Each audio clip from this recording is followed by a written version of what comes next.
What is going on, guys? It's Adam, aka Marf. Today, we are going to be talking about a whole lot, so stick around. We're going to cover all of the news stories that have just come out and more. We'll be right back.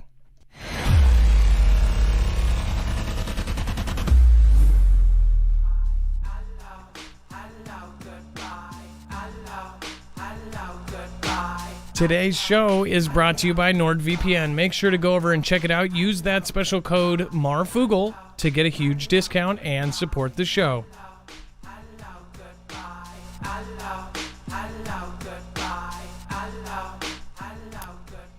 All right. Nothing in this show should be considered legal, medical, or financial advice. The views of the callers can differ considerably and do not necessarily reflect the opinions of myself, Dex, or anyone else with the show. Just make sure that you do your own research and consult with professionals. The internet is full of fake news, so please take everything with a grain of salt. With that out of the way, we have a lot to cover right now, so we'll get right into it. If you're new here, we make sure to take the time before every single show to back up every single article, tweet, video, picture that we show you here is going to be available on our website. In fact, if you go to marfooglenews.com, you'll see right there that you can see it's all organized by thumbnail. So again, this is the battlefield, or the new battlefield, Arctic Trouble. When you click on that, it will actually go directly to our bibliography. So you'll see all of the stuff that we have put here. We do this before every single live show. Even on our short 2-minute videos, we make sure to put our sources and our links. That way, no one can call us fake news, or at least they can say, we know where they got it from. All of the tweets are here from today. We're going to go over a lot of the things being said. We're going to go over, of course, the Bitcoin situation.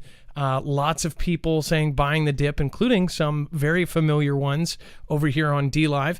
And then also Arctic Trouble is actually referencing all of the stuff going on in the Arctic. Right now, as we speak, they are amassing just tons of military there. But why? I even found a couple of older pieces suggesting, even as far back as 10 years ago, saying that would be one of the major possibilities for a third world conflict popping off in the Arctic. But why? So we'll cover all of that and more. Let's bring in Dex. Dex is my co-host and internet brother. What is going on, Dex, and how are you doing today? Hello, Adam, and hello, Foogle fam. I'm doing just fine. So first off, we have top former U.S. official on explosive UFO reports. U.S. is in possession of exotic material from UFOs.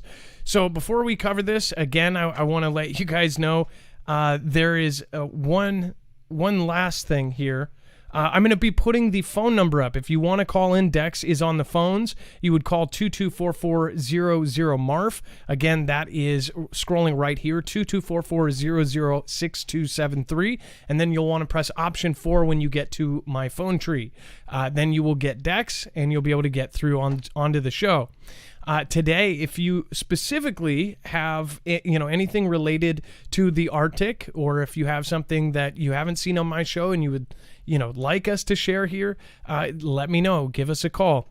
And then with this is almost the same kind of quote that we told you about a couple months ago, that officials were saying that they had craft, or they had material from UFOs. And at that time he was saying UFOs, but he said that if the public knew what was actually going on, that it would change everything. It would be a game changer for the entire world. Now we have a top former U.S. official on the report saying basically that we are in possession of exotic materials.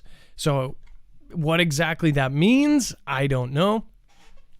It says, Lou Elizondo, former director of the Advanced Aerospace Threat Identification Program, or the AAI-TIP, the man at the center of recent news reports about the U.S. military sightings of USOs in restricted airspace, told Fox News host Tucker that the U.S. government is in possession of, quote, exotic material from UFOs. Now, I wonder why he has the cojones to kind of say this on Tucker. Maybe because of what is coming out in June We're less than a month away from this big report to Congress. Maybe at this point, we're going to start getting more stuff that's coming out. And maybe at this point, he's not worried about it because in a couple weeks, everybody's going to know. I don't know. But this is pretty wild. And obviously, there are people that are split down the middle as far as this big report. If you've been living under a rock, they're going to do a report on everything UFO and give it to Congress in June. And they're supposed to, basically blast these secret doors open and come out with all this information. But people are divided whether it will be just a huge report of redacted stuff that the public won't see, or will it be full disclosure? For years, we feel like, they've been kind of putting seeds here and there. There's been many officials that have come forward. There have been many politicians that have come forward. There have been many people that have come forward and said, there's more to this. I have personal sources, one that was 15 years, 34 years DOD, but for 15 years of his life, he basically disappeared from his entire family. He was just gone, and he was on assignment. This guy he's one of those badasses. He's like, one of those people that is like Born Identity kind of guy. And I was able to ask him yes or no questions. That's about as most I could get. And I said, do you agree with Paul Hellyer? And this is back when Paul Hellyer did the comments that he did. I said, do you agree with Paul Hellyer, the former Canadian defense minister, that said that UFOs and unidentified stuff are as prominent as the planes above us? And he said, yes. And I said, do you believe in aliens? He said, yes. And I specifically used aliens, not UFOs, for the second time. And he said, he's like, I'm not going to say much more than that. So I think that there's a lot of people in the upper echelons that at least know, or at least they're told up there that there is something, and they're not even supposed to talk about it. What do you think, though? Do you have any family members that used to be high up in the military or were in any of this stuff? And, did you hear something? Without getting in trouble, give us a call, 224-400-MARF. If there's something that, you can say without getting anybody in direct trouble, I'd love to hear it, because right now, specifically, we are just weeks away from this report dropping. This is a quote. It says, there were times where you would look at a monthly report and there were 25, 26 incidents occurring in a 30-day time period. Elizondo told Carlson when asked about whether the reports caused alarm within the Pentagon. It says, and the question is really, what the hell is wrong with you? How can you not realize that this is an issue? It says, quote, let's take away for a moment the source of what this possibly could be, and let's just pretend it's either Russian or Chinese. Either way, it's not a good scenario. Someone with some sort of technology that we don't have is incurring into controlled U.S. airspace on a regular and routine basis, he continued, and no one wants to do a darn thing about it. I'm sorry, but this is like it with everything that's happened in the last 2 years. I bet you that there is a lot of people that are just like, come on, just tell us already. If there are that many reports, and now, the public and mainstream and government and everything, it's just general known knowledge right now that UFOs are a real thing. And if there are incursions on U.S. airspace and they don't know what the hell it is, does that not give credence to the decades-old theories that we have been either working with them, or we had some sort of contract with them, or they exchanged technology back in the 60s or 50s? Because if you look, it's like technology just went whoosh through the roof at a certain point, and all of a sudden we had all of these inventions. Was it the invention of the nuclear, boom booms that made the people above, or the angels or whatever, come down and say, okay, you're ready for more technology? What is your opinion on this? Are they fallen angels? Are they UFOs? Are these, straight up, whatever they are? Either way, it's looking like the official knowledge of this is about to come out and change. which this is the craziest time to live in. I have to say, like, this is just like, as we cover it, it just keeps getting crazier and crazier. It says, we keep hearing whispers that there is physical evidence of the existence of these objects that might tell us what they are, Carlson later said. Do you believe that's true? And this man who's in charge, was in charge of this newer program, which I even covered, I believe, the birth of it, says, I do believe it's true, Elizondo responded, and I think that we should be looking at this. And I think we should be more transparent with the American people. And last thing we need to do is lie to the American people. Where's the applause button?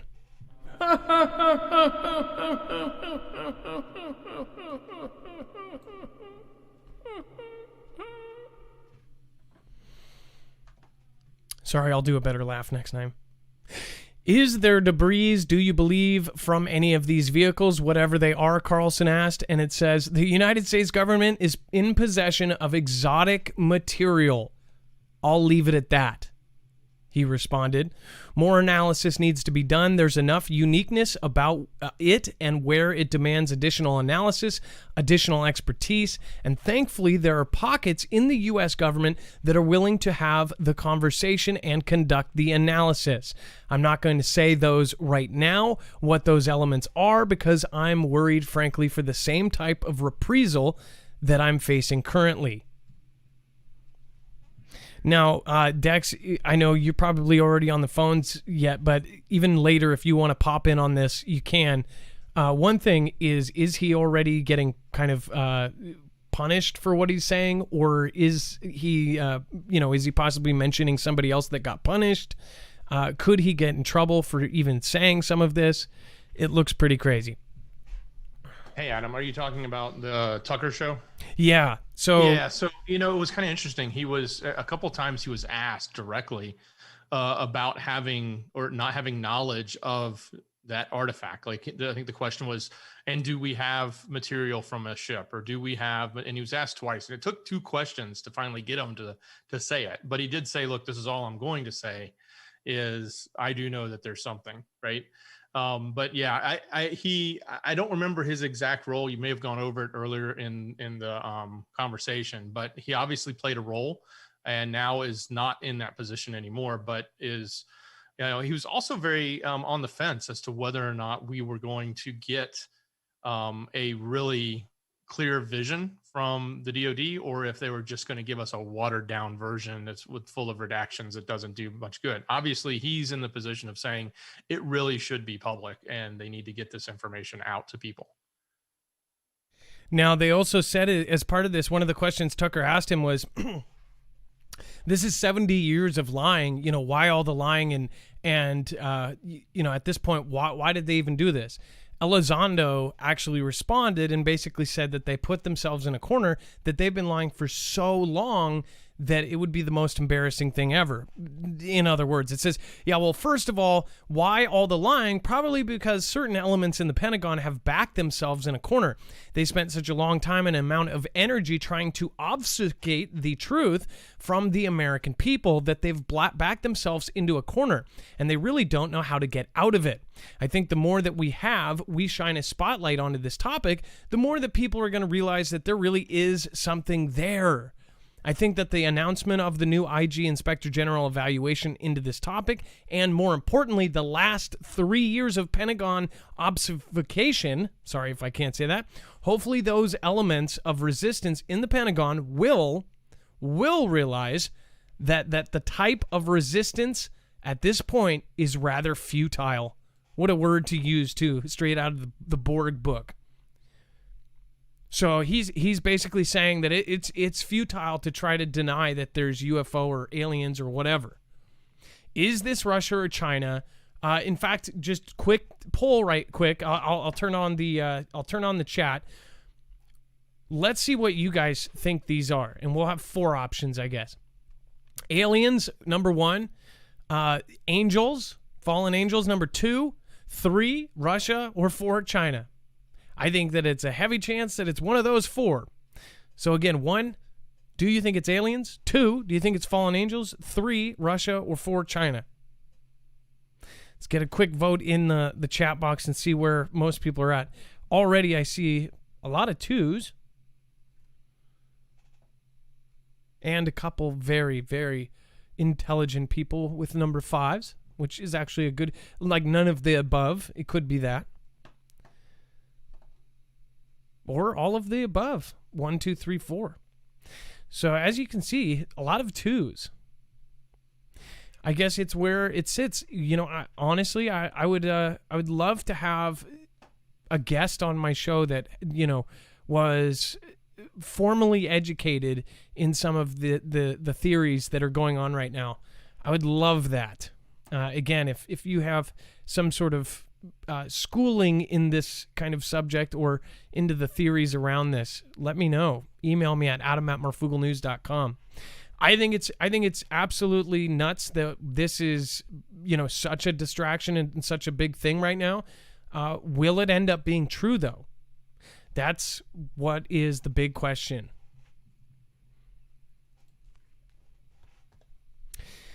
Speaking of space, U.S. Space Force blasts missile warning satellite into orbit around Earth. So another thing that really, I'm sorry, but I've been telling people for now 3 years that part of Starlink, if you haven't watched my show for long and this is new, I covered when they first launched Starlink and before they launched Starlink, I said that I believe, and I'm pulling information from not only from viewers and people in the know that have, contacted us and multiple people saying the same thing, but also before this ever happened, before Starlink even launched its first satellite, Elon Musk was being talked to for asteroid defense. And it just so happens that Starlink came out and they said, okay, well, we're going to do internet for the entire world, right? It's going to be a grid system around the planet. Now, why would you need a grid around the entire planet? Well, you need it for internet, right? I said that I thought that it might be some sort of shield or some sort of, some sort of system to help protect Earth, possibly, right? Then it comes out that part of Starlink is officially, and they came out and said this, that it is officially has satellites that are part of this grid that are specifically there to sense hypersonic objects. This is further proof. This is going into it further. If you remember me saying this before they even launched Starlink, if you're OG Foogle, then, please let other people know. Because I do think that we have really good sources here, and I do believe that people need to know that. It's not patting ourselves on the back. It's trying to let new people know that we actually have a really quite a great track record as far as the information that we do take in and try to pass along. Because we don't just pass along something if 40 people send me a link to the same YouTuber and say, this is the truth right here. We don't just take that and say, we're going to regurgitate that. We want to make sure that we back it up and do due diligence and make sure that we're hearing it from several people that are unrelated, that aren't getting it online, that something like that.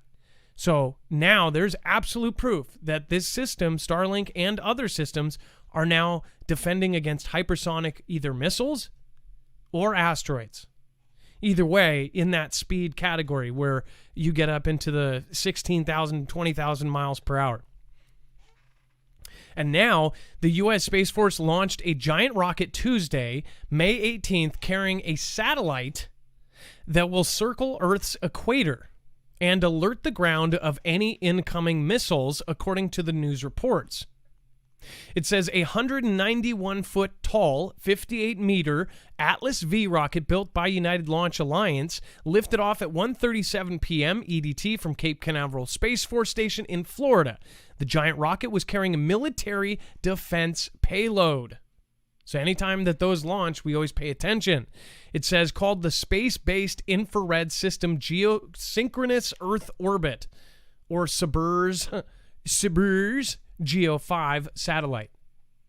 It said that this launch was supposed to happen on Monday, May 17th, but it was delayed because of faulty temperature sensor in the rocket's liquid oxygen system. Now, I think we reported on that delay, but I don't think at that point we actually knew that this was that this was this kind of system. I don't know. I'm not too sure. I swear we covered that delay because of the faulty sensor. That might have even been the one where just 30 seconds before it was like, oh, cancel it. It said that the rockets blasted the satellite into an orbit system between 575 and 22,000 miles above Earth's surface. From there, it will maneuver into a geosynchronous orbit of 23,000 miles or 22,300 miles. And above the equator, Space.com reported, when an object is in geosynchronous orbit, it circles the planet at the same rate that the planet revolves around its axis, which for Earth is 23 hours, 56 minutes, and 4 seconds. Which, by the way, so has that changed? Right? We were just asking people if they felt like that time was going faster. I wonder if the axis changes a little bit and now the day is actually 23 hours and 4 minutes short of 24. I wonder if that would be enough that it's such a little change, but humans would notice it, that it would make time seem like it's going faster. I don't know. Has it always been like that? You guys can correct me in the chat. I don't know if you're an expert on that or if you're quick at Google. It says the newly launched Lockheed Martin satellite will keep an ever-watchful eye on the same strip of the planet using infrared sensors to watch out for hot plumes produced by missile launches. Spaceflight Now reported, for early missile warnings, Iceberg's infrared detection capabilities serve as the tip of the spear or bell ringer, said Tom McCormick, vice president of Lockheed Martin's Space Oper mission area. It says Iceberg's data informs many of our country's other defensive systems, which together form a prospective missile kill chain to defend our nation and our armed forces. So that is official news that they have now more sensors and more last-minute alert systems. Maybe that's why Norcom and all of these other people are bouncing out. And then, of course, we have billionaires are offloading massive amounts of stock. When the country's CEO and billionaires start to head to the exits a little bit quicker than usual at the tail end of a 13-year bull market, it may be time to start paying attention. It says that's what we found noteworthy about a recent Bloomberg piece, which noted that stock sales by some of the world's richest shareholders are, quote, reaping a windfall thanks to our current inflated equity markets to the tune of trillions. Sorry. I don't know what that was. Amazon.com's Jeff Bezos and co-founder Sergey Brin are just two of the well-known names that have been offloading stock. They are joined by names like Mark Zuckerberg and Larry Ellison.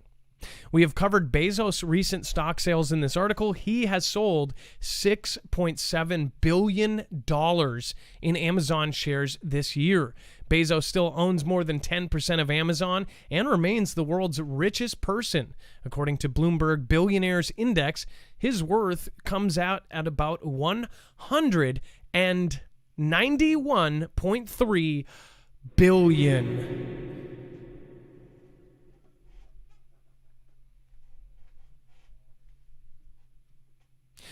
Bezos has hastened his stocks sales over the last couple of years. He sold about $4.1 billion. Okay. Just going to test something. Billion. Okay, it's billion. I missed it. In stock last February and sold more than $3 billion in stock last November. So, on top of the massive CEO exodus, we have all of these rich elitists basically dipping out of the market, selling their stocks, and doing it to where in massive amounts, where it's noticeable, but they're doing it in sections and in chunks. He's not the only one. It says Larry Ellison sold $7 million Oracle shares over the past week. What is about to happen? These guys are in the know, people. This is like, It's like, okay. It says netting him $552 million. Mark Zuckerberg and his charitable foundation have accelerated sales of stocks since last fall. They have cumulatively dumped $1.87 billion stock since last November. Zoom Video Communications founder Eric Wan and his used car retailer Carvana's company, Ernest Garcia II, have also sold between $1.7 billion in stock since March 2020. Bloomberg noted that CrowdStrike CEO George Kurtz has sold at least $250 million in stock over the same period. Additionally, insiders like Charles Schwab have sold large chunks of stock. Schwab sold $192 million worth of shares in his brokerage this year. But in some, public company insiders have sold shares worth $24.4 billion this year in the first week of May. The report noted, and half of these sales have come through trading plans. The number is almost at par with the $30 billion insiders sold in the second half of 2020. Dex, this is just creepy. Like, creepy. Yeah, isn't it? I mean, that's just a lot. And you know, I mean, on one hand, it's like, okay, well, now these guys are going to be flush with cash. So philanthropy and other things and, you know, yacht builders and exotic car builders are going to probably be busy, right? But what is it signaling that these guys are doing that? Are they worried that it's going to go down and their wealth will be, you know, different if they just left their stock alone? Do they anticipate something? They're probably not just they see a crash, cash, right? No. Have plenty of cash. Okay, so they're getting rid of over a time period of, and this is a short time period. They're waiting for this dollar to crash, and they know it's going to happen. These are the most elite people in the world, and when the dollar crashes, the United States crashes. And when the United States crashes, if you're sitting here watching in Australia, if you're sitting here watching in Europe, if you're watching anywhere in the world, they use our dollar as the currency for the world, for everything. So this is a big deal. There is something massive happening here, and I hope that people are really, really preparing themselves mentally and physically. We'll go into the Bitcoin stuff that just happened, and it's really crazy here. And I wouldn't expect that they're selling these things off just to get cash, because they think holding the dollar is going to be a great thing. I'm personally, I think what they're doing, this is just my opinion, is they're going to be diversifying. They're going to be taking that money and putting it elsewhere, like in metals and crypto, in something else, right? Because if they really think that the dollar is going to crash and the market's going to crash, then they don't want it in cash. They don't want it in dollars. And so, I mean, what's the only other thing that, you know, has held the test of time? It's probably going to be, you know, precious metals. It's probably going to be, you know, things like that are material. I'm sorry. I think that gold and silver and also I've been talking to another person that has been around for about 2 years, and they said to me last month, start looking into gold. And when they say that, I go, okay. So anyways, Susie P, thank you for gifting a 1 month sub to 5 people over on D Live. Thank you so much for giving them the Marfia badge. Casey Lynn 33, thank you for being here again tonight. Jem Scooby Doo Do Right, End Times with 3 Z's. Thank you again for popping in. It says, wish I was the know. Oh wait, I am watching Adam. I wish I was in the know. Oh, wait, I am watching Adam. End Times, hey, salute to you and thank you for stopping by. Say, I just saw Cha Money did something. I believe he liked a post or something on my road post on Instagram. Which, by the way, if you haven't followed, at Marfoogle over on Instagram. Carolina Roots, Bear Claws, Texas Poo Pie Sender, thank you so much. Heartbroken Survivor, thank you. Jammer, thanks for gifting out subs.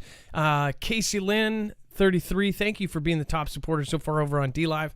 And then, of course, we have just a ton of new people subscribed on YouTube. I don't know what the heck happened there. Lisa Davis is one of them. Justin Wallace, thank you. New pledgers, Mark and Novelda, thank you for pledging $1 on Patreon. And Brett Butler and Leah, thank you for being the last ones out last show. So, Dex, I'm going to go to you. I know you're going to be on the phones, but do you want to explain kind of what just happened with crypto? And then, of course, Tesla, Elon says one thing, and then it just, boom, crashed. A lot of people are saying that they should be... up the tweets? Yeah, I've got the Elon Musk one first. Yeah, so he came out like a week and a half ago or a week ago and said, we're not gonna take Bitcoins for Teslas anymore, and it basically started this turmoil and a downward spiral in the crypto market. Well, he came out just yesterday or in the last 24 hours and tweeted this. And for those of you who aren't in the crypto world, he's basically making a statement. It's called Diamond Hands, and it means that he's holding strong. He's not going to let go of any of the crypto he's bought, even though the market has plummeted significantly.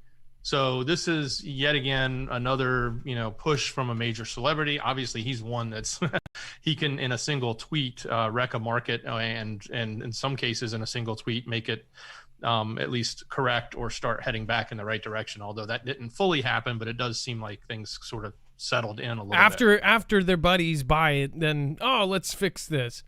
And then we've got Tom Brady. Tom Brady actually chimed in here.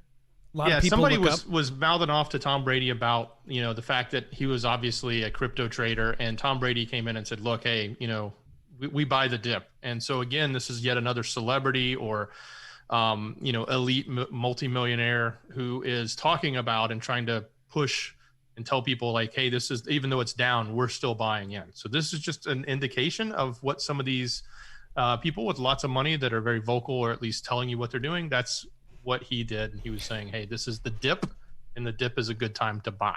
Now, I'm not saying that this is not a financial advice. I'm just what he's saying. We do our little notification. People need to be smart and listen to that warning, because nothing should be advice on this channel. And you guys it's part of our show to make you say, hey, you got to think for yourself.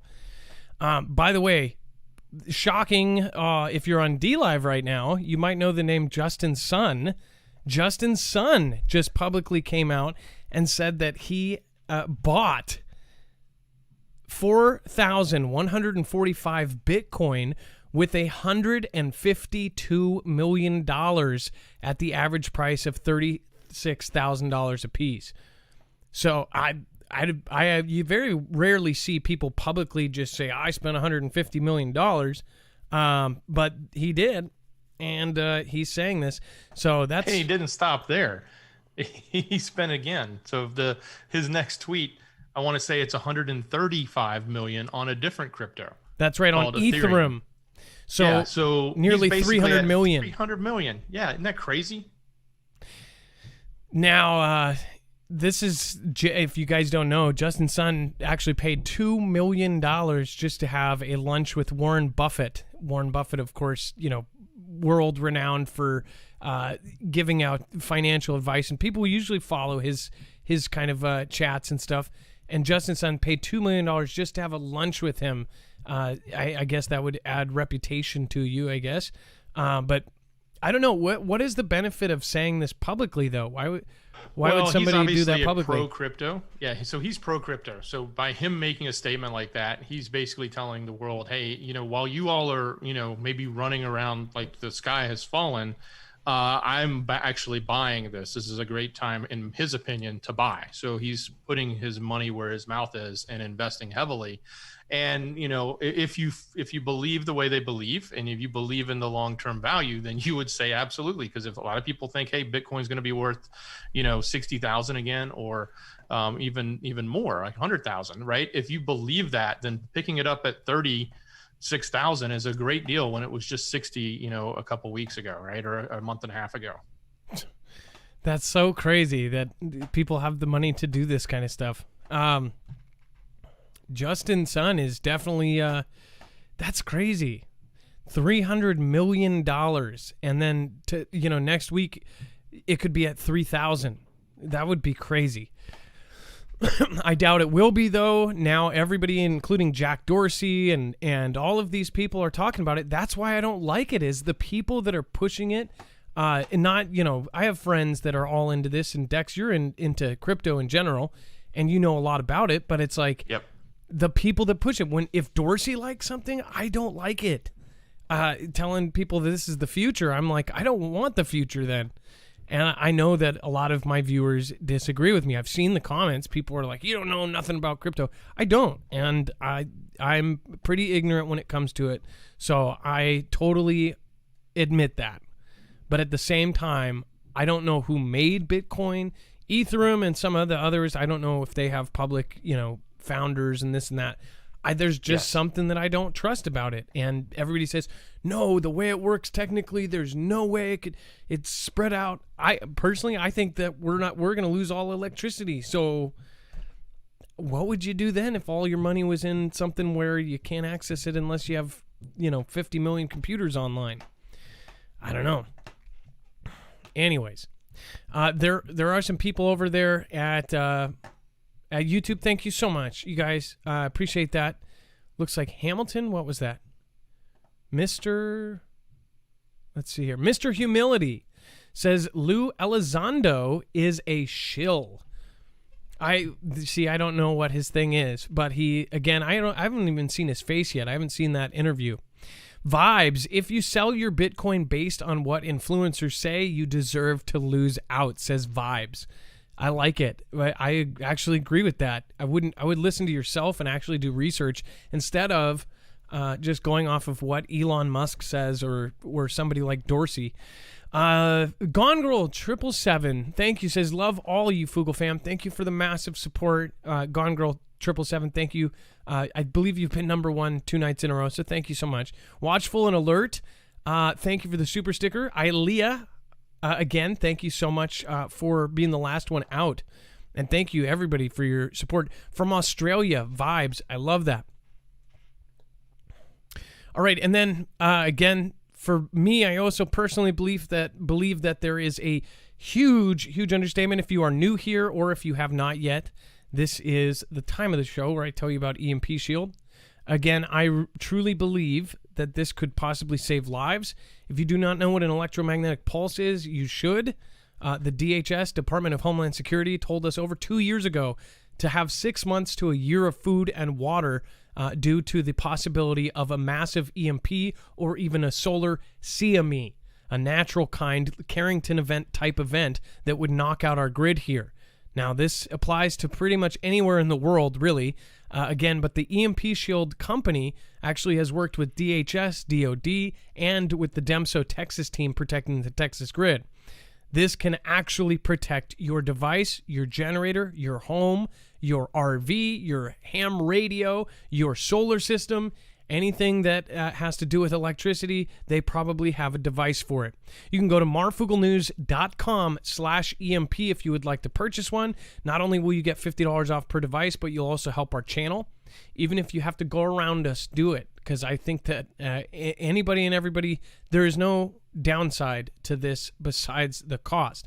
Now, when it comes to cost, if you do not or cannot afford this, again, right now, there is still a contest going on. I highly recommend we try to get them to do as many contests as possible because we know that obviously the more that go out, the better. You have multiple ways to enter, including daily bonus entries at marfooglenews.com/contest. We are actually running this with INL and Stephen Benoon. Again, you can go over and check it out. One of the easy entries, I think, is just to go over and check him out. So, again, marfooglenews.com/contest. Thank you guys for helping us. You are our backbone. We do not have a multi-channel network. We are on our own. So, you guys, seriously, thank you. All right, and then Dex, it looks like we have our first caller lined up. And Susan N., sorry that you can't catch us live since you are from Alaska. Love listening to your show, though. Susan N. in Alaska, thank you so much for your support over on PayPal during the show. I appreciate that. All right, let's get on Nona or Nona. Is it Nona or Nana? Talking about the New Madrid update from Tyler. Okay, So let's see here. And after we've got Nona on, and then Nona's live. Okay, and then Shane is on deck. Comments on the coming disclosure. All right, is it Nona or Nana? Nana, you might have muted yourself there. Looks like you might have muted yourself. All right, Dex. There we go. All right, is it Nona or Nana? It is Nona. How are you doing today? My children decided I was Nona based on the Italian grandmother. I'm okay. I was looking at the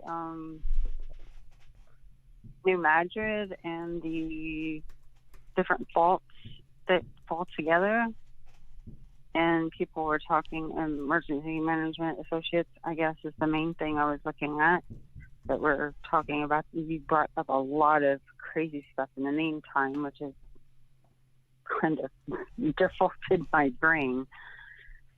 But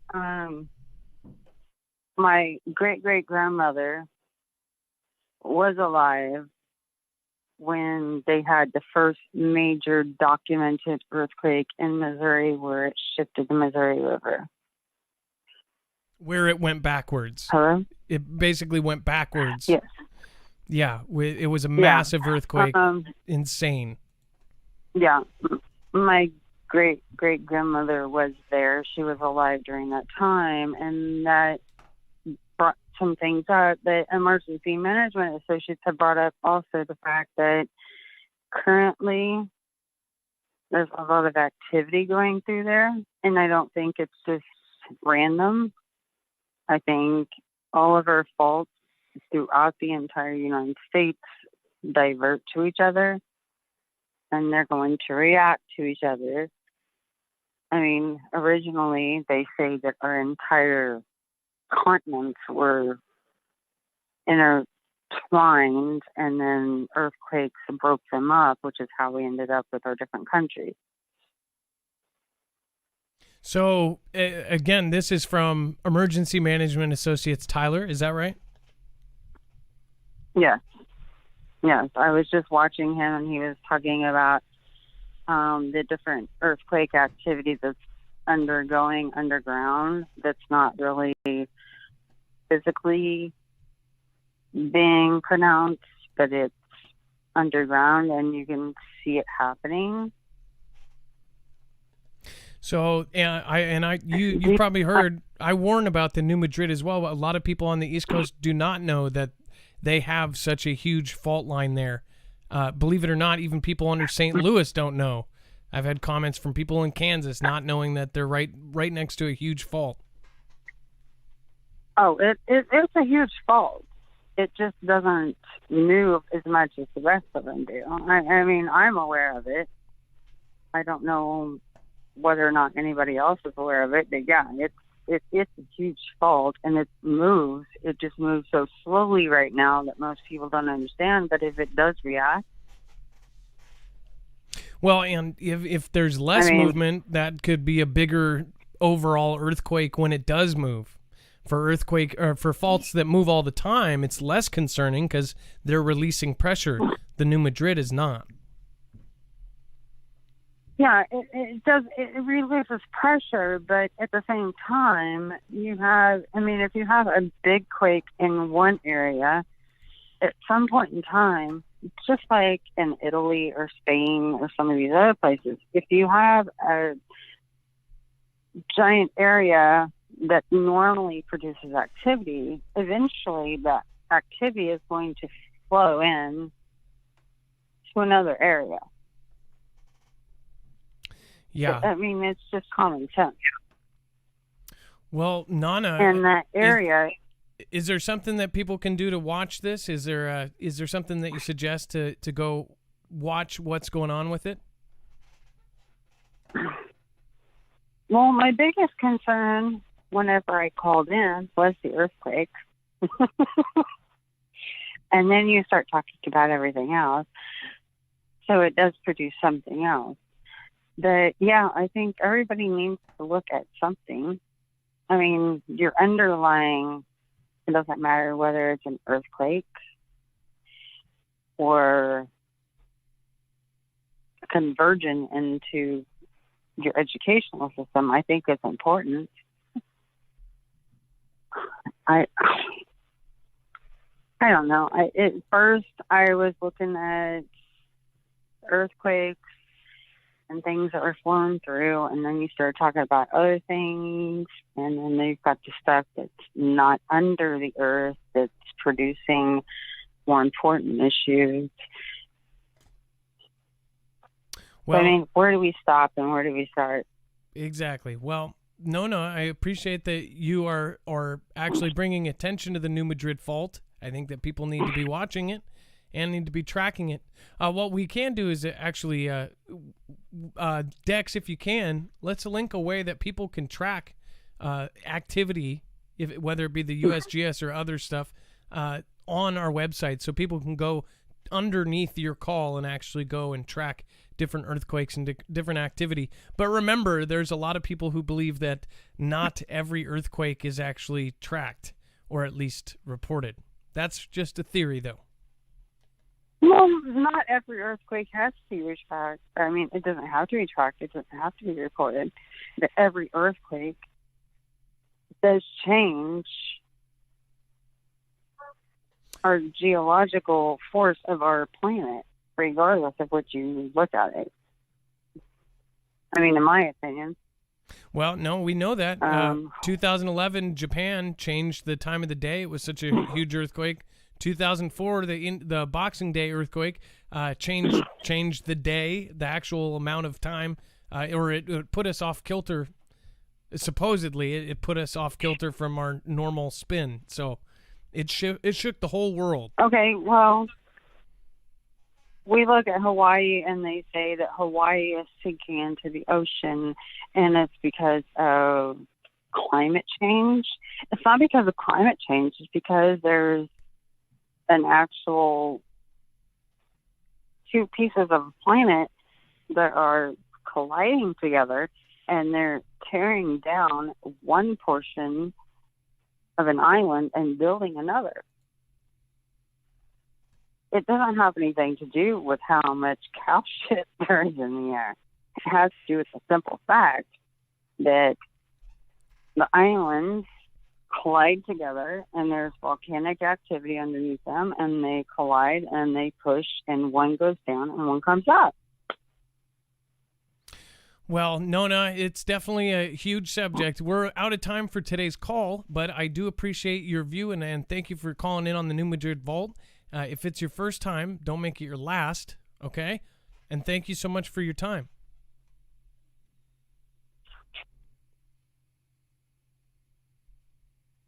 Did we lose you? She disconnected. Okay.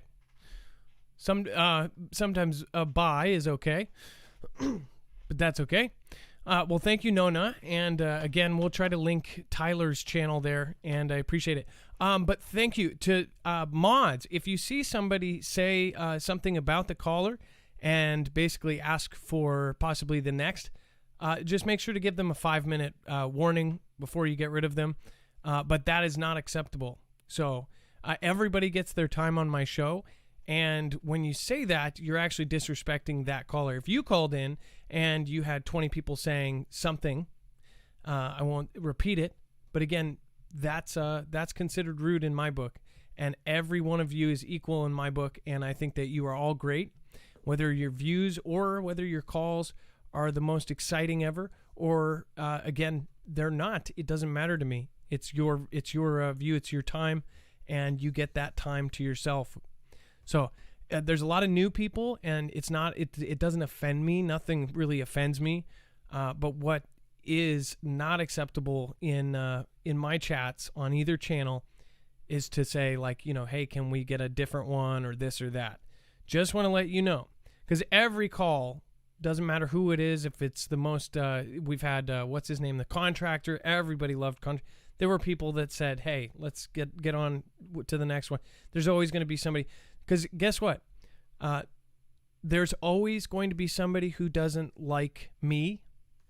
And those people are the same 80 people that push dislike to every single video. They watch every single video all the way through. They help my engagement. They help my watch time. But they're there to hate me. But again, that's their waste of time, not mine. In my chat, if the one thing I can control is that we're all respectful and that you treat the people around you like they would treat you, or like you would like to be treated, that's what I really appreciate. And we always give everybody second, third, fourth chances because it's not personal. It's just something that we are trained by everybody else in society that to make fun of people or to say, you know, this or that. I guess I haven't said this talk in a long time, so people wouldn't know. But again, that's something that, you know, my mods usually point out saying, you know, don't do that. Because really, you guys all matter to me, like every single one of you. When people say, oh, I don't have any subs, this or that, that's just the stupidest thing I've heard. And even some of the people I like, they're like, oh, I'm losing subs, or I don't have enough subs. I need more subs. You guys aren't subs. You guys are people. Every one of those screen names, again, there might be a few exceptions of somebody with 2 or 3 names or something, but is a real person. And that to me is a huge deal. When I had 5 subscribers, I was happy. In fact, one of them was Kenneth H. He still comes in. I remember my 20th subscriber. I remember my 50th subscriber. And I remember thinking how big of a room that would fill. I remember when it was 100 people and it was 100 subscribers. I was still working 2 jobs full time and doing videos out of my car. I remember thinking that's 100 people in a room watching me. And I still think to that day that however many people tune in, no matter who it is, it's absolutely amazing. So these people with 1,000 subscribers who go, I just need more subs. I only have 1,000. Only 1,000 people fills up a huge banquet hall. I did a speech in front of 300 when I was 16, 17 for the Boys and Girls Club. That's a huge room. That is something to be blessed about. So, sorry for wasting your time. I'll get on with the news, but just something that's very personal to me. I think that there's a reason you're not succeeding at YouTube is because you don't care about the people that are watching you. All you care about is yourself. Putin vows to knock out the teeth of any power that tries to take Russian territory. That's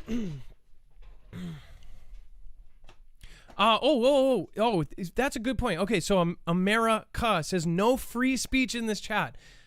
There's a difference between free speech and guidelines. If you're in somebody's house and you just start swearing at the top of your lungs in their house, it's their right to say, hey, can you get the hell out of my house? Or if they put their shoes up on your table, you can say, hey, the house rules is no shoes on the table. Or if they come in with muddy boots, hey, can you take your shoes off at the door? That's house rules. I own this channel. I can sell this channel if I want to. So it's my house. My rules are that we don't swear and put other people down. We don't say next caller. We don't say a few things. So just to get it clear, this isn't the street corner. This is my house. And you're coming in as a guest. And if you're a guest, all I ask you to do is be friendly with each other. You can talk about absolutely anything, but don't drop filter words left and right that are going to get us kicked off because guess what? We're one of the last ones left. And it's because of those rules and those guidelines that keep us careful that have put us here. Not because we have some secret power or this and that. We have to literally take our time before every single show, and Dex has to give every single caller a list of words, including one that the last caller just said, that those 2 words could literally take away the entire thing for an entire 3-hour show that we put 6 hours into between the 2 of us in. And that whole show could be wasted and yellow and completely demonetized because of that 2 words. Or we could get a little Wikipedia under our video. So understand why we do things, and just for all the new people that might be watching or might have tuned out, now you know exactly why we do things. We don't say is, we say is instead of is, Ray, L, because these things, you know what country you're living in now. You know what world you're living in now. You have no free speech, and that is actually the truth. And yeah, we need to start voicing it out, not in my chat, but in your actual place of living, and start speaking out about it. But it doesn't help to get everybody else removed off of the internet, that's for sure. Again, all we ask is that people treat others with respect. It's all about pushing each other up here. That is no joke. All right, Putin vows to knock out the teeth of any power that tries to take Russian territory. So these are big words from Vladimir, and it says on Thursday he vowed to knock out the teeth, so Putin style, of any power that attempts to take a portion of his country's territory. It says everyone wants to bite us somewhere or bite off something of ours. Basically, he's calling the world a bunch of biters. Let's see here. But those that would do this should know that we will knock the teeth of all of them so they aren't able to bite.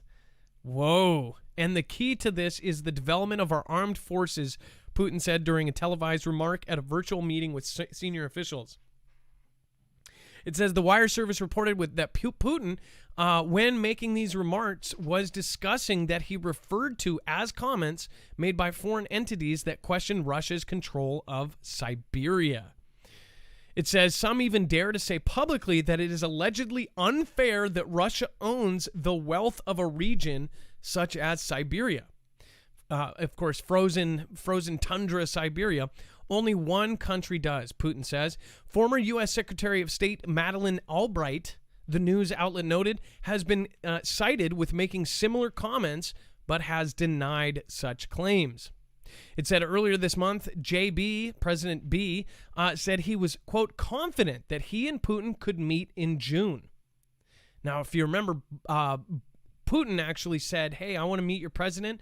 I want a live debate, no delay, completely live, just me and him, no, just enough time to translate, and that's it. No preparing, no notes, no nothing. He was basically calling him something, right? It says, even though the details of any face-to-face meetings have not yet been agreed upon. It says, quote, I'm confident that we'll be able to do it. We don't have any specific time or place. That's being worked on, Mr. B said, the B admin. That's, so by the way, and there's a huge chunk of stuff here. The Arctic is filling up. Dex, if you do want to pop in, we'll get our next caller on deck after these next couple shots here. So we have, of course, U.S., Russia at odds over military activity in the Arctic. We've talked about this. There's many YouTubers that only cover the Arctic. I mean, there's actual YouTubers devoted to what has been going on in the Arctic over the last decade. But over the last 3 years, no one has ever seen this kind of amassing as far as Russia and China. I don't see many outlets talking about how China is amassing in the Arctic with Russia. How many stories have you seen regarding that? They're drilling, they're doing all sorts of stuff. So is the U.S., though. The U.S. is doing it in different parts. And Dex, sorry, I did cut you out there. And it says... Yeah, Adam, this is really big because, we've talked about it. And when you think about from just a shipping point of view, having that additional traffic lane, that waterway is really important to Russia. And it seems like now even China's getting involved. And then we've also talked, and we had an entire segment in one of our shows probably about a month and a half ago where we talked about how much investment has gone on in the Arctic region from Russia from a military standpoint, from runways to bases to equipment. Those images of the submarines, bursting through, the ice, and then the big ice cutters where they were cutting in all these lanes through the Arctic. So, yeah, there's a lot of activity up there. And there's been explosives. There's been all of these different kind of micro earthquakes up there. So they're testing stuff up there, of course. As you said, they're cutting through the ice. They're making a new canal so they can basically go past the Suez Canal or Suez Canal or Suez or however you say it. I'm never going to say it correctly. That canal, again, if you don't use that, you have to go way, way, way around. If Russia makes this new canal, then they're going to have a huge advantage, and if they run that. So something bigger is happening here, and it all has to be tied with something else as well. There's got to be something massive that ties all of this together, and I'm even including why all of these CEOs, everybody's cashing out their stocks, everybody is taking their money out and putting it into something else. What are they putting it into? I don't know. It says, as Russia assumed the rotating chairmanship of the Arctic Council, the U.S. rallied other members to oppose Moscow's plan to set maritime rules in the Northern Sea route. So they would be setting the rules for it. It says the B admin is leading a campaign against Russian attempts to assert authority over Arctic shipping and reintroduce a military dimension to discussions over international activity in the area. As Russia assumed the rotating chairmanship of the Arctic Council on Thursday, the U.S. rallied other members to oppose Moscow's plan to set maritime rules in the Northern Sea route, which runs from Norway to Alaska, and its desire to resume high-level military talks within the 8-nation bloc. Those talks were suspended in 2014 over Russia's actions in Ukraine, which, of course, Crimea, that whole issue there. It says the effort reflects growing concerns in Washington and among some NATO allies about a surge in Russian military and commercial activity in the region that is rapidly opening up due to the effects of change. And again, Russia has expressed similar suspicion about NATO's motives. So, and by the way, I'm not calling them the bad guy here. Who knows what is actually going on? There might be some major, massive international ordeal that's about to happen, and maybe Russia's trying to set up to defend itself or something. I don't know. One thing I do know is they keep pointing to Russia when it's clearly somebody else. Russia may be a bad guy too, but again, they are basically putting a whole lot of stuff, including stuff that clearly the public can see that's like, that's not as big of a deal as you say it is. And how are you proving that it's them when you're not showing proof? And not even like, oh, we got to keep this secret, like stuff that should be able to easily be said, this is them or this is somebody else. The whole pipeline thing, saying that it was a Russian-related thing, and then reporting that they didn't affect any computers that had Russian language as the first language on the computer. I'm like, that just seems so flippin' obvious, like somebody's getting set up there. Again, I'm not saying Russian are the good guys here. Putin has a crazy history, but at this point, almost every president of every country has a really, really crazy thick book of taking people out. If you think about it, every president is a murderer. Whether you like it or not, no matter what president, they make orders to take people out. And their secret agencies take people out on a daily basis. They change the world by taking out leaders of countries that we don't even notice. There will be a small country over there with a leader, and they'll have, CIA or NSA or whoever go in there, and they'll have a SEAL team go take him out and then say, oh, he drove off a bridge. And then all of a sudden, that whole place has changed, and U.S. has businesses setting up and forward operating bases in that country. So there's a lot going on that we don't know about as far as this goes. Something big is possibly happening. Some people think that they are going to the Arctic because of the pole shift, like that up there is not going to be icy at some point in the future, so they're setting up for the future. I don't know about that. What do you guys think? Let's Adam, see. I have a map if you want to show it. I just found it. It's from 2018, but it's part of their Arctic oil plans. And you can sort of see the shipping routes that they would like to get through the Arctic and how it helps them get around towards Alaska and then down towards China, as opposed to going all the way around into the Atlantic, down, into the Mediterranean, then through the Suez, and then all the way, across India. Okay, let's pull up this map. This is a map that Dex just popped up. So explain what we're looking at. It says changing Arctic conditions, Russian Arctic oil and gas transportation.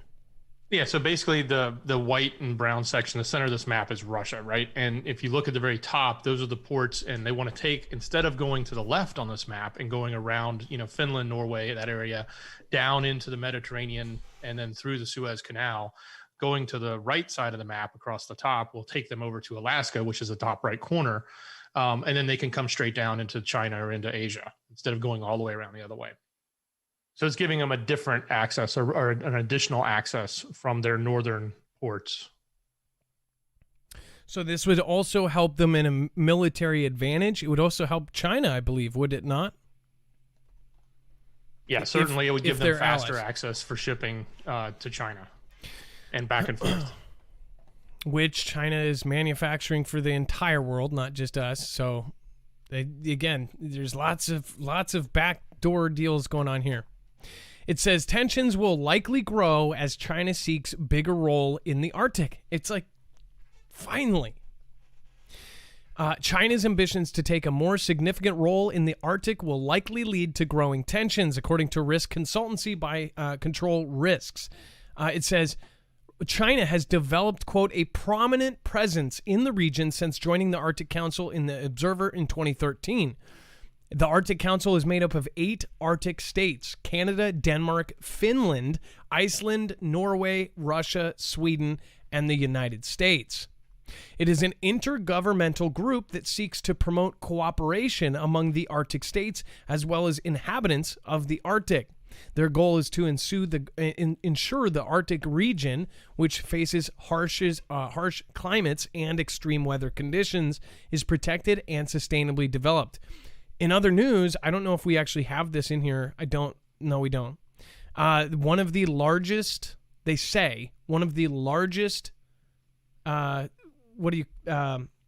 largest glaciers just broke off. Dex, could you pull that up? I don't know if could you possibly look that up for me? It's I'm looking. One of the largest glaciers in existence just basically finally broke off. I've never been up there, and as you might know, the governments, this Arctic Circle of gatekeepers, they won't let regular people up there. You have to be a researcher, or if you are up there, then you're with somebody who is approved. In fact, it gives credence and it actually fuels some of the folks who believe the Earth is a different shape, because you can't go up and do everything. You can't really go. Now, again, this is really, really cold climate, and nobody really wants to go up there. I mean, it's pretty and it's beautiful, but I don't know if I would want to hang out there. Yeah, I got it. And just for clarification, it is the other end of the world. It's Antarctica, so it's in the south side, but I've got the link if you want it. Oh, okay, thank you. Okay, hold on. Let's see here. Okay, so this is actually... Okay, so the biggest one down on the other side then. Okay. Let's see. And they say this is because of the climate.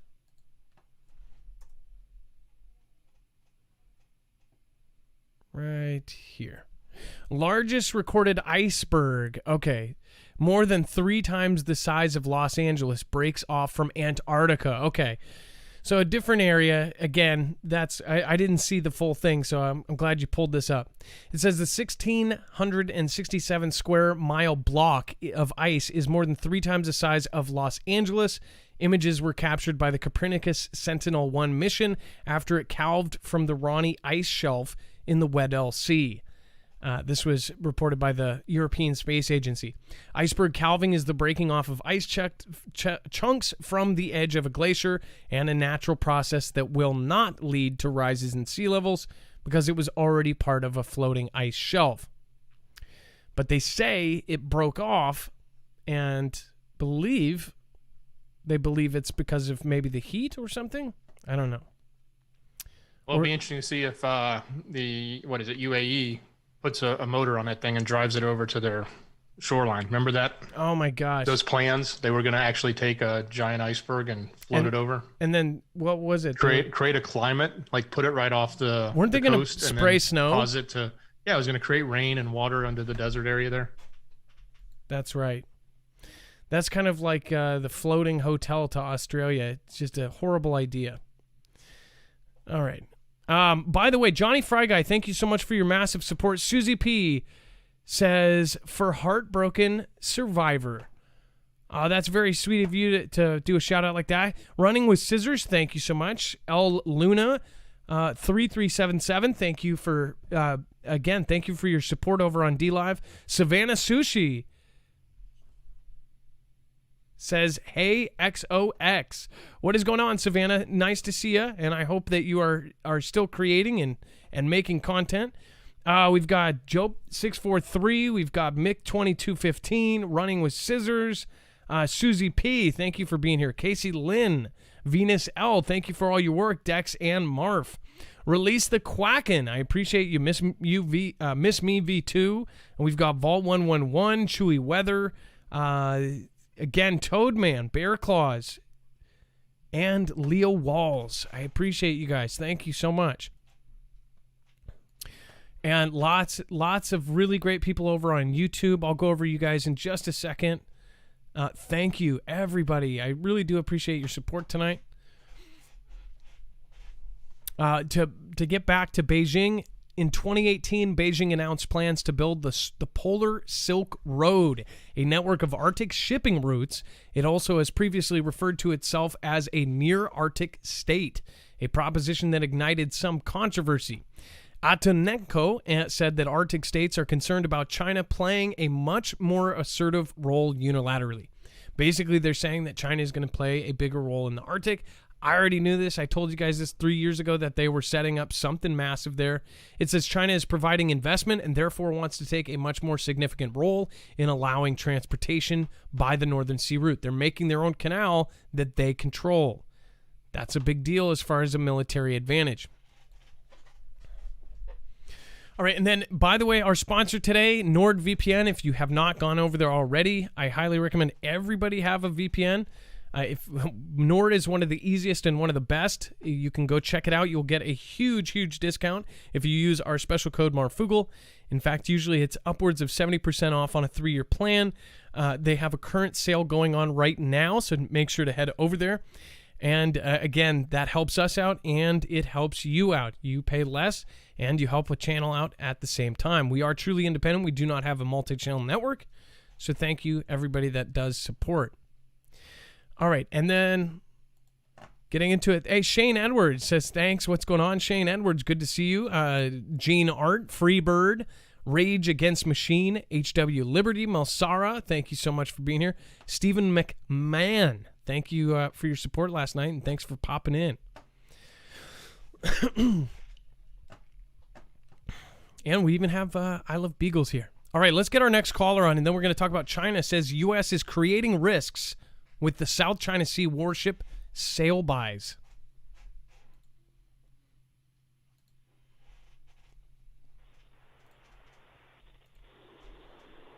All right, we have caller. Hello? Caller Shane, you are live. First-time caller from Illinois. Hey, what's going on, Marfoogle fan and Marf? Thank you so much, man, for everything that you guys are doing. You're so spot on. Well, hey, thanks for calling in. So you wanted to talk about the coming report that's going to Congress? No, I actually wanted to talk about Luizondo and maybe the coming FF that's probably underway and what's going to happen in the next few months and where that leads. We've been talking about Project BB for 15 years and it seems like everything that they're talking about right now is exactly what was in that agenda. So for those that are unaware that this up in the sky effect that's getting ready to take place, and with everything else that's been leading up to this point on the ground in our reality, it prompts me to ask the question, what happens then? So, speaking kind of based on Dex and I's conversation, I'd like to speak more freely, but obviously I can't. Do you understand where I'm going with that? Well, yeah, Fantastic Freddy is what we call an FF, and that's the thing. If you use that page we sent you, everybody in this audience will understand exactly what you're talking about. Now, as far as Project Bluebeam, I think we can say that. Bluebeam, okay. Do you think that that's still relevant now? Because when we talked about that 15 years ago, that kind of technology was really crazy. Now it seems like there would even be different technology that could do the same thing. I don't know if absolutely. I don't know if the Project Bluebeam is even still what would happen. Well, that's precisely the point, and it's much more sinister than that. I think it's as simple as the individual minds. They've got us in such a conundrum right now mentally. When I just look out and have regular conversation with people, I come home and I'm blown away. I got to go to the punching bag. It's unbelievable, the mindset and the belief structure that people are acceptable. You know, this is perfectly acceptable, and this is my reality. But those that are that are aware, we see things coming down the pike, and then even worse so, we start to overlap those and see how this previous education system that not many of us went through back in the day when things were so readily available to the masses before the cancel culture. All right. So those that are listening that have just been awoke for 5 years, you're completely clueless. And I don't mean that as a stab. I mean that as the truth. The things in 2005, 2006, 7, especially 8, when people realized that YouTube was a viable source to spread truth, those were years that we'll never get back in this current reality. And those were, if you were awake then, those were the downloads. Sorry, that was the truth. And everything else since that time period, and I didn't call in to talk about this. Sorry, Marf. But this is really important. That's when these 3-letter agencies really ramped up to.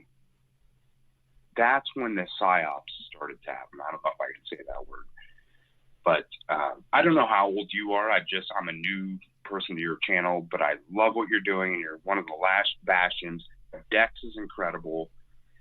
Keep him on board. You know, this is.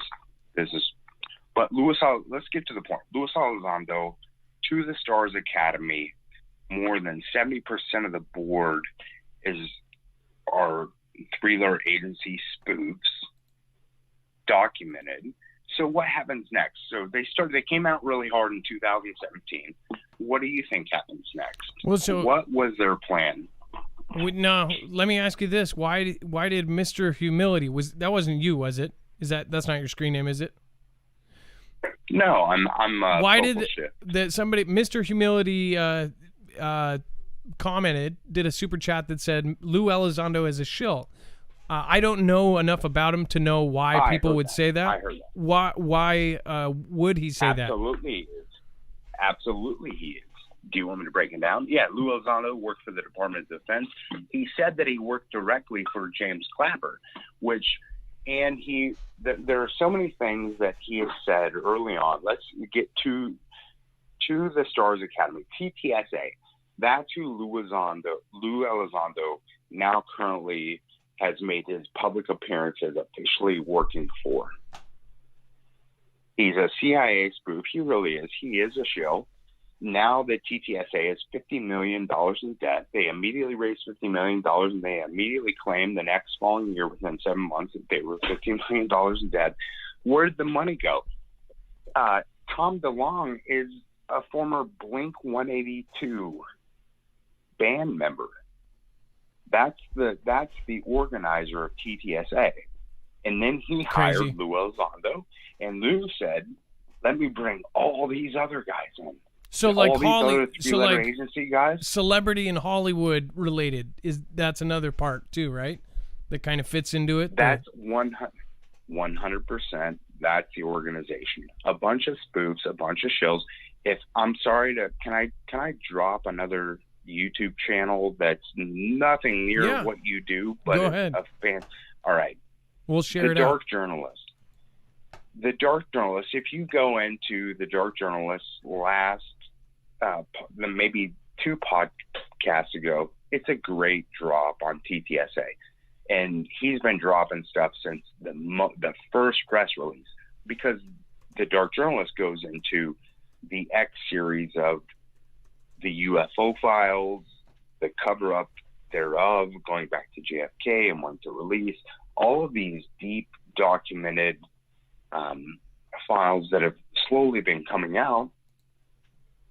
So if you want to learn more about TTSA, Tom DeLonge, look into the Dark Journalist, because he drops a lot of factual, to the point documents.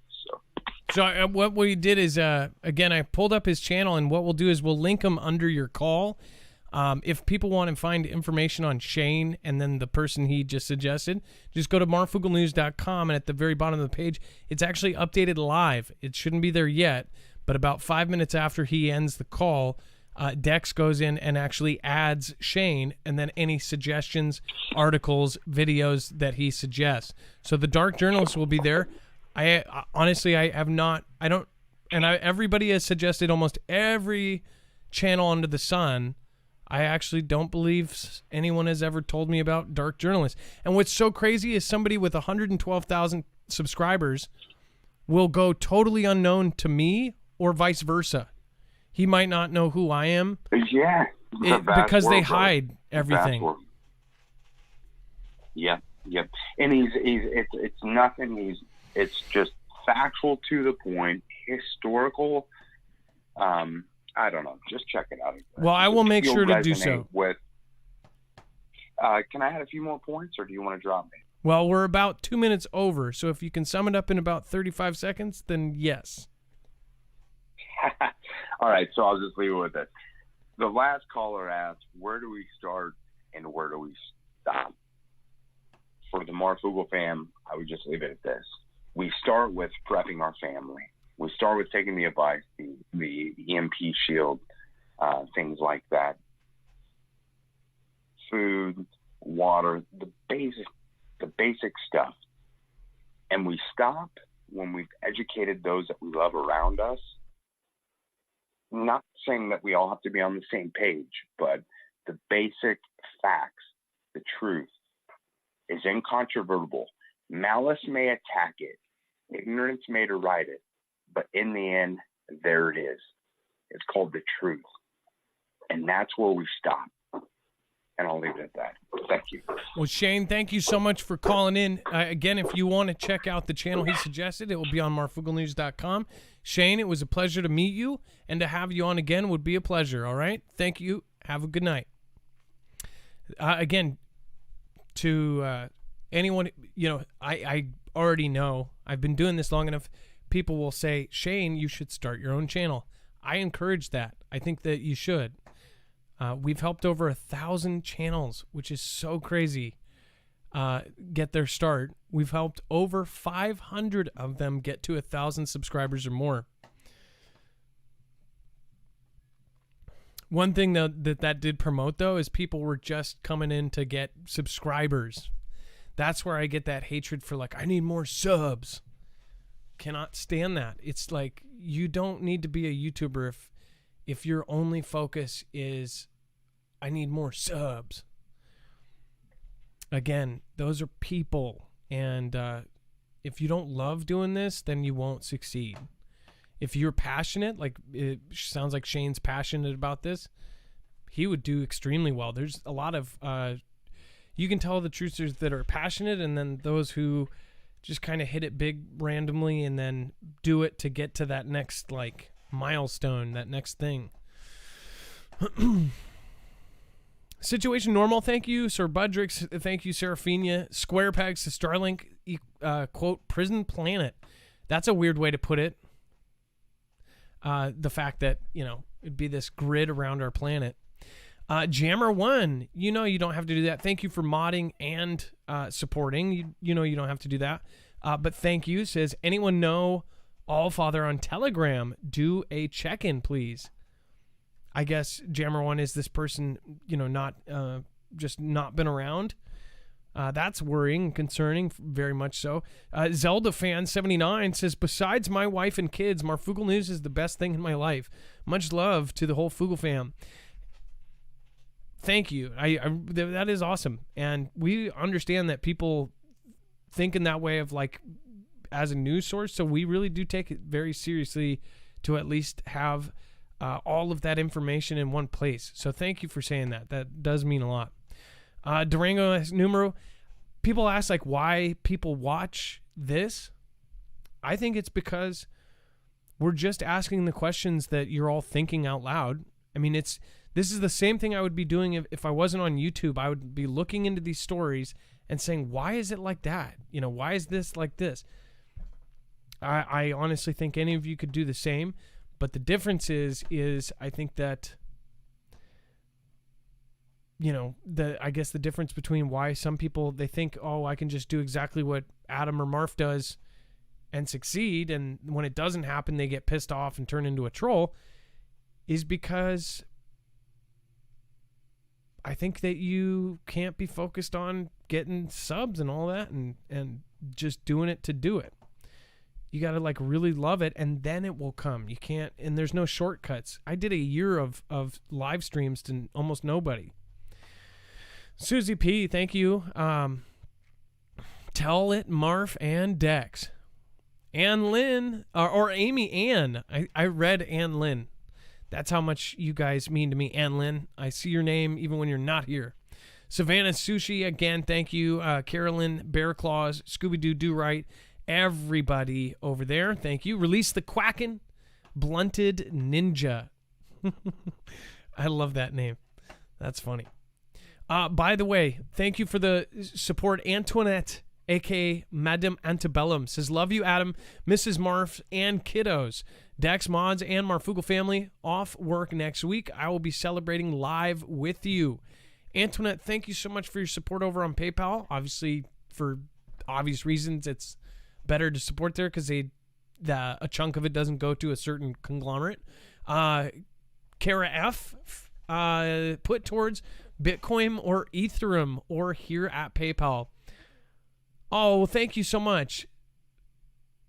I appreciate that. LOL, I hope anyways, if the government doesn't shut these internets down, George with internets praying for us all. Look for me on PP to donate weekly. Oh, thank you. I appreciate that. I didn't even know you could do that until like last week. So we turned that on. Bass Grime Records, bro, Zachariah. Turned and lifted up mine eyes, blocked and behold flying roll. Crazy. I don't know. I'll have to look at that again to figure out what that means. All right. Let's see here. Okay, Dex. We do have one more caller in deck. Maybe get them ready, but I'm first going to talk about this. China is testing a beastly 20-barrel Naval Gatling Gun. Look at this thing. It is absurd. I don't know if you guys can see this. The Gatling gun, it looks like a person could crawl inside of it. I would not want to be on the receiving end of that. It's just kind of funny to see this kind of thing because, usually you're seeing these high-tech lasers and all that. Now, China's like basically coming out with this big news of more of a conventional gun, just a bigger version of a huge, just a Gatling. This is straight out of almost out of a video game. It would be quite cool to see Arnold standing next to that thing, or Arnold taking it off the ship, or the Hulk. That would be a cool scene. The Hulk ripping it off of his ship and using it. And then, of course, we have China says U.S. creating risks with South China Sea warship sail buys. I saw Able Bodied earlier said, is that like sea drive-bys? Yes, basically. China on Thursday branded the United States an out-and-out security risk creator. What a nickname, Dex. They're an out. That certainly is. They're an out and out security risk creator. Sounds like I hear a song there. Out and out security risk creator. In the South China Sea after an American warship sailed through the waters near the disputed Paracel Islands. Tensions in maritime waters claimed by both China and many of its neighbors have ratcheted up recently, with Beijing staging live fire drills and sending hundreds of fishing vessels to the reef claimed by the Philippines. China's military said that the U.S. Curtis Wilbur, a guided missile destroyer, was warned and driven away from the contested waters near the islands, which are, of course, claimed by China, not yet given. U.S. actions, quote, increase regional security risks which easily cause misunderstandings, misjudgments, and unforeseen maritime incidents, the PLA Southern Theater Command spokesman Colonel Tian Jun Lee said in a notice posted on social media. It says, quote, this is unprofessional and irresponsible and fully demonstrates that the U.S. is an out-and-out South China security risk creator. First of all, they literally made land out of nowhere, and they're basically stealing that area.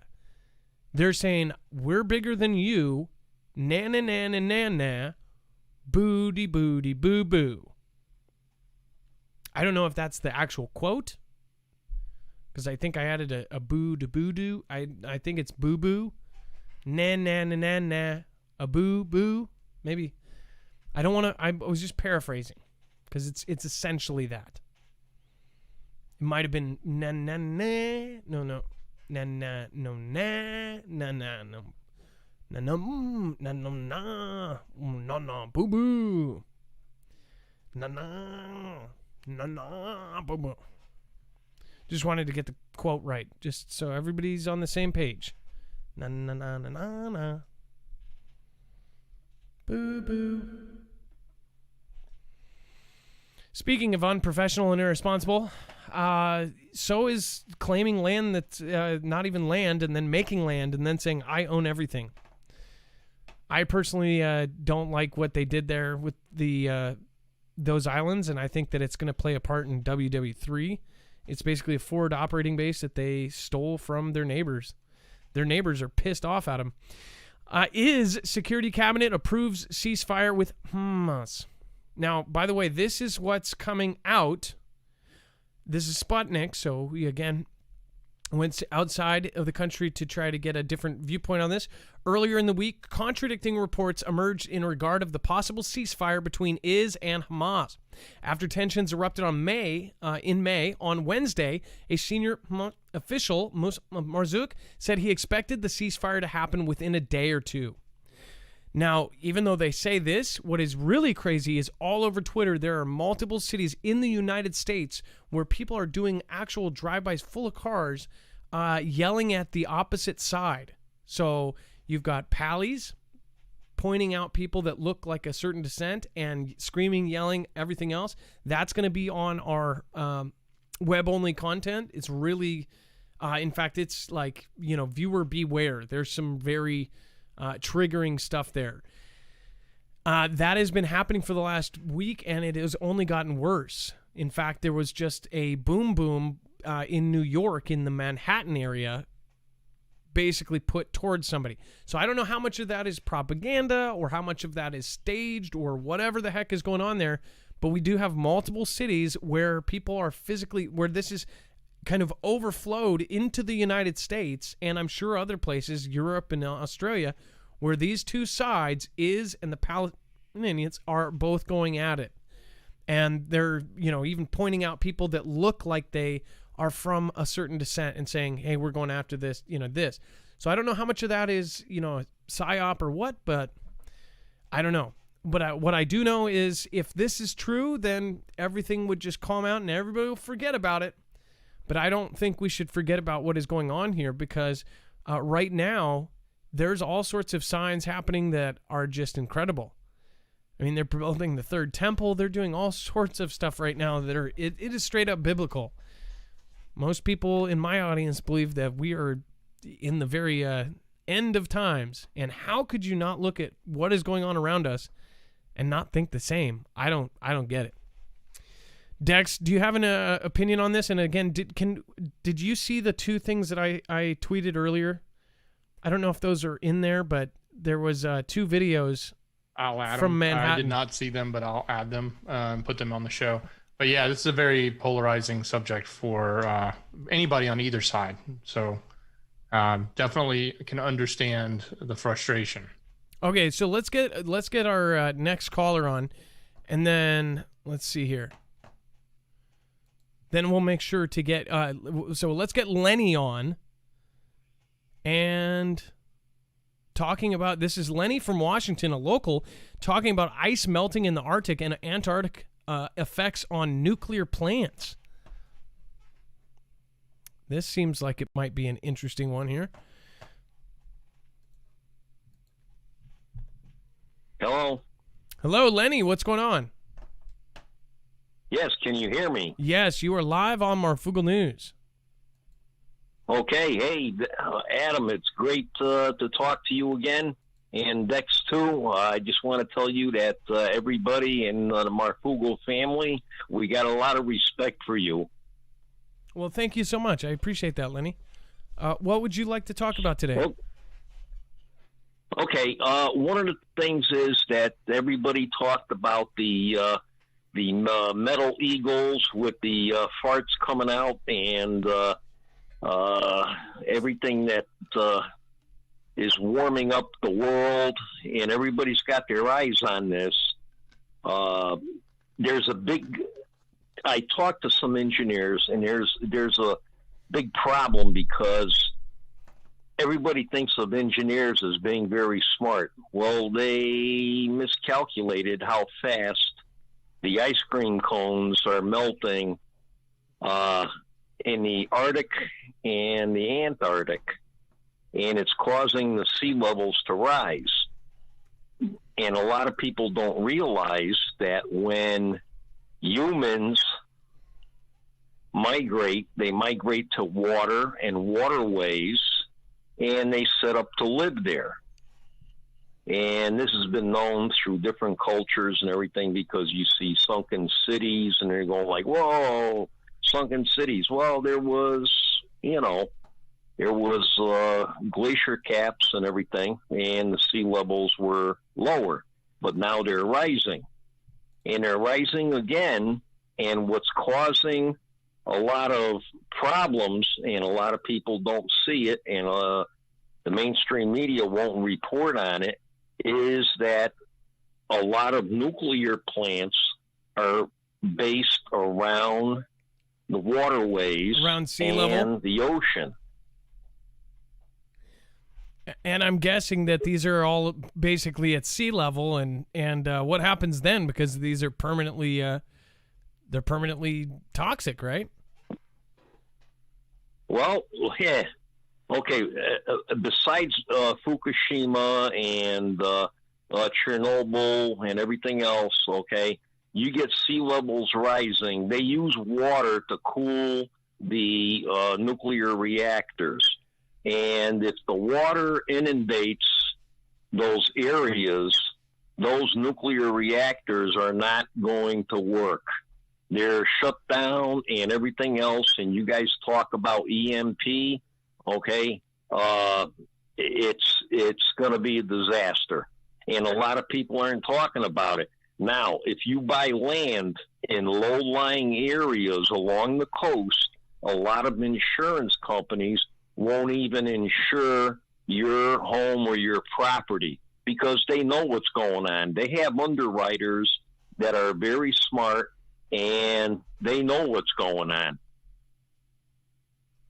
Well, it's a very scary thought to lose power. This is something that that's why I say it's like invest in Bitcoin. It's like, what would that do if we don't have power for 3 years, you know?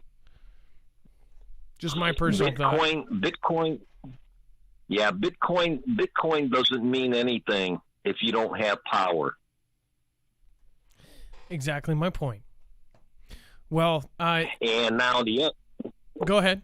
And now the other thing too is here's something for you and the Fugel family to think about is you guys put tires on your car every year or every other year, and you drive around and you wear out the tires, and where is the rubber from the tires?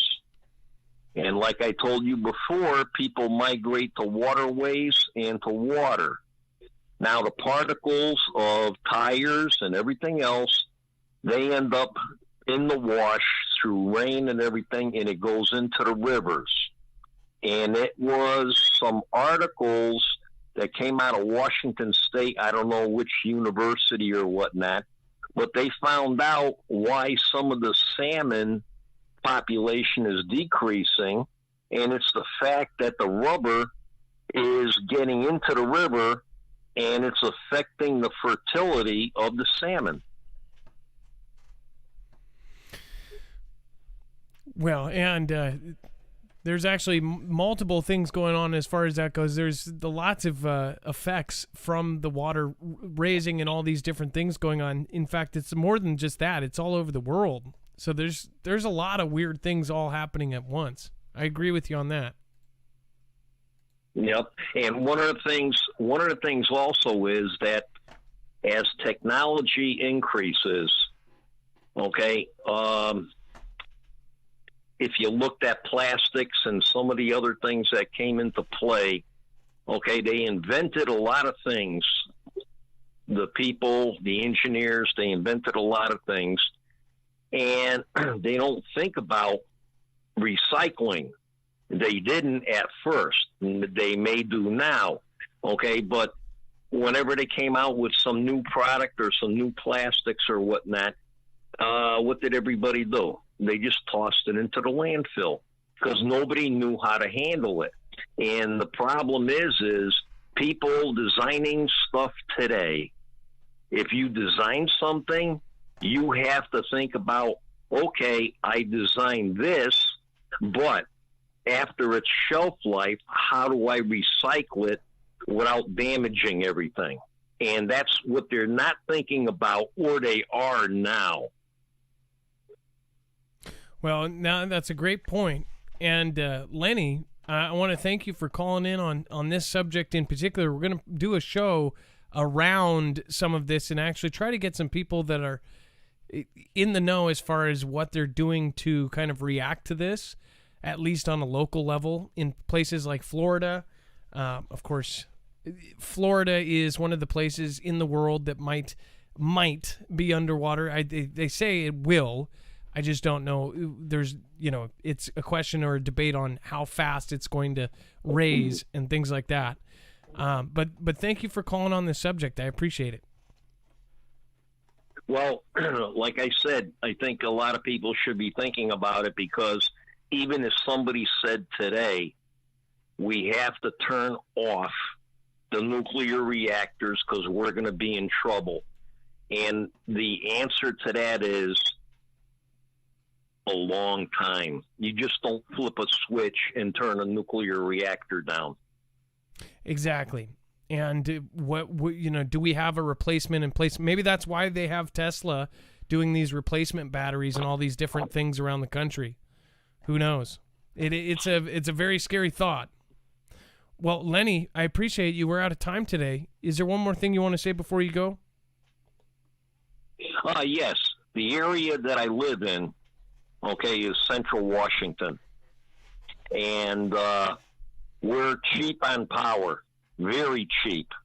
And one of the towns that I live close to has Microsoft and a lot of other big companies with vast square footage of buildings that store all their data. And this used to be an agricultural area, but it's slowly shifting to high tech. And what's happening is a lot of these big buildings, they use diesel generators as a spare backup. Well, they have to fire them up every once in a while. And the local people are complaining that, you know what, every time you guys fire this up, we're getting sick. And it's all because of the diesel fumes.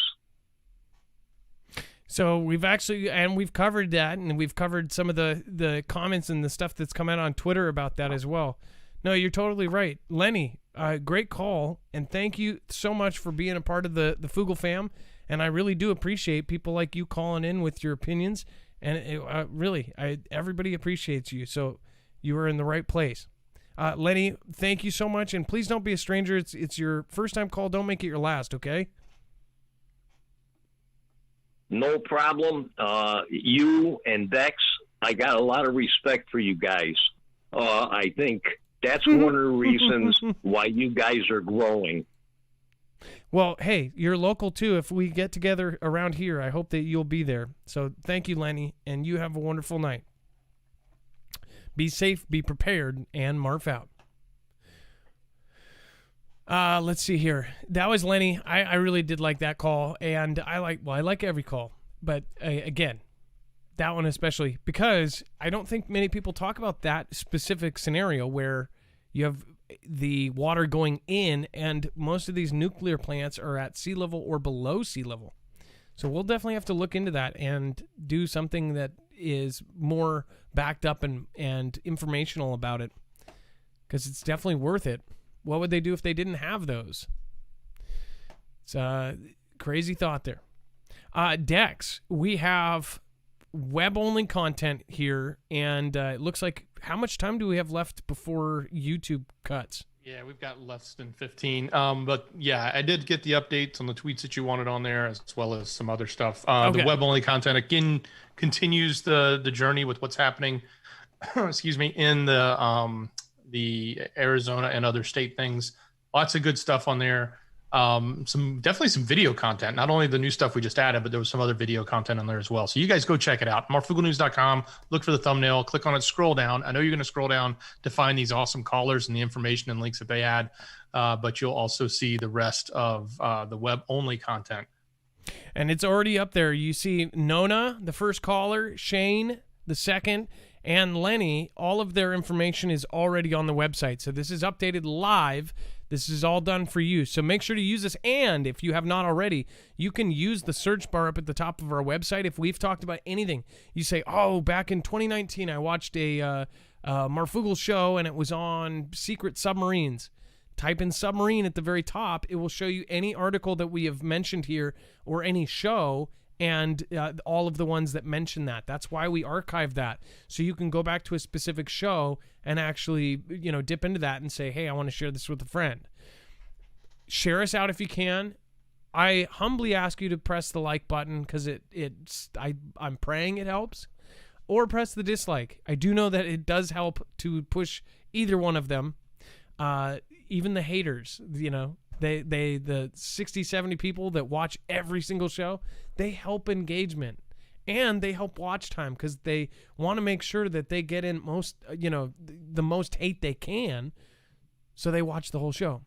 I've said this before, but my grandpa hated Rush Limbaugh, but he listened to every single radio show. And my earliest memory of him, because he died when I was 7, but I remember him like it was yesterday, screaming at the radio, "You're an idiot! You're an idiot!" He listened to every single show, but he disagreed, but he would listen to every show. And it's like a love-hate relationship. So if you have a love-hate relationship with me, make sure to press the dislike button. Don't be lazy. It helps, buddy. It helps. And if you're going over to your other account, make sure it runs the whole time, because I know you got to write down the quotes that you hate me for. All right. Besides that, everybody, you guys are flipping awesome. Lots of awesome people popped in. Brett David says, Telegram at Bros for Jesus, Fellowship for Men. I love it. Brett David, I got to get more on Telegram. We have a thing working on right now. It's going to be awesome. Telegram will be tied into that. Square Peg, Starlink, thank you. Damian Bustamante, I love that name. Damian Bustamante, thank you. Amy Z, thank you so much for the super sticker, a $10 super sticker. That's awesome. Deborah Olin says, hi, Adam. I know it really breaks my heart that so many people are blind to refuse to see what is really going on around us. Thanks again for all you do. Deborah Olin, thank you, and thank you. Christian Moore, what do a snail and a worm have in common with B-Man? They are all slow and slimy. Love to all fam. That wasn't... See, Ilea's jokes would be less towards somebody, but that is a pretty good one. Thank you guys for an outstanding job. Love Anna Trejo. Thank you. Da Baby, Mr. Humility, Vibes, Gone Girl, 777 is our top leader over on YouTube. Dex, can you read our top leaders over on D-Live? Absolutely. In the number 5 position, we have El Luna 337. Coming in number 4 is Zelda Fan 79. Number 3, Deja Voodoo 22. Number 2 is Release the Quacken. And in the number 1 position, we have Susie P. Wow, Deja Voodoo 22. I love your name because it's also easy to rhyme with. Susie P and Release the Quacken. You guys are all awesome. Susan Donahue, thank you so much. Big shout out to veteran Steve, Gone Girl 777. You guys are epic OGs of the Foogle fam. Thank you. Thank your mods. Your mods had a hard time tonight, especially with if I do a rant on stuff like that. They definitely had a hard time. So make sure. And we're doing a mod show. We're doing a mod show where we're just going to have a conversation. So get ready for it. If you hate it, then don't tune in. This is a voluntary show. You don't have to watch.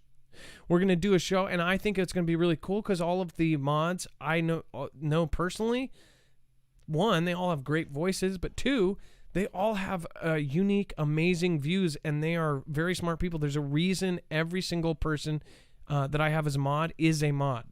And almost all of the ones currently have gone through just absolute hell and back with me, including just being, pissed on and all sorts of stuff. My people tried to drag me through everything after, what is it called? Hot Musket. People said that was fake, and then 3 months later, we just happen to have troops at the border. Isn't that funny? All right, thank you guys. Much love. Be safe. It is now time for the shoutro. It's not an outro. It's not a shout-out. It's a shoutro. Hello, goodbye. Hello, goodbye. You want to know what's going on? Hello, goodbye. Hello, goodbye. Hello, goodbye. Hello, goodbye. Hello, goodbye. Ooh, they hate you now. Ooh, they hate you now. Ooh, they hate you now. Ooh, they hate you now. Ooh, they hate you now.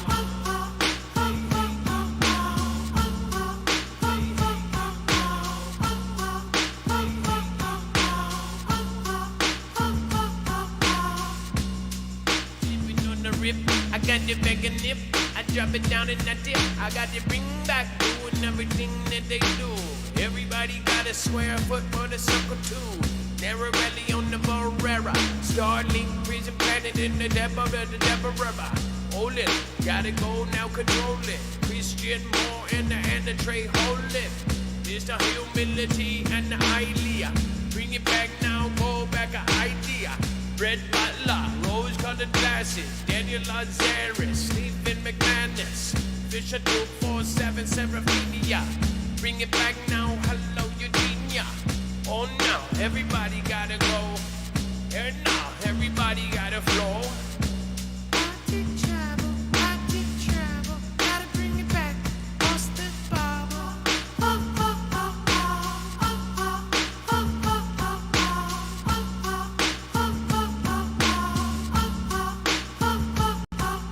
Susie on the beat, on the release of quacking. Zelda Fan 49 and everybody catching. Cracking those guns, gotta get poppin'. Nico on the tour with the island by the sea. Nico, Matrix, 45. Johnny Doom head bobbing on that side. Bring it with the Ninja Kid, he got that flyby. Everybody got his side.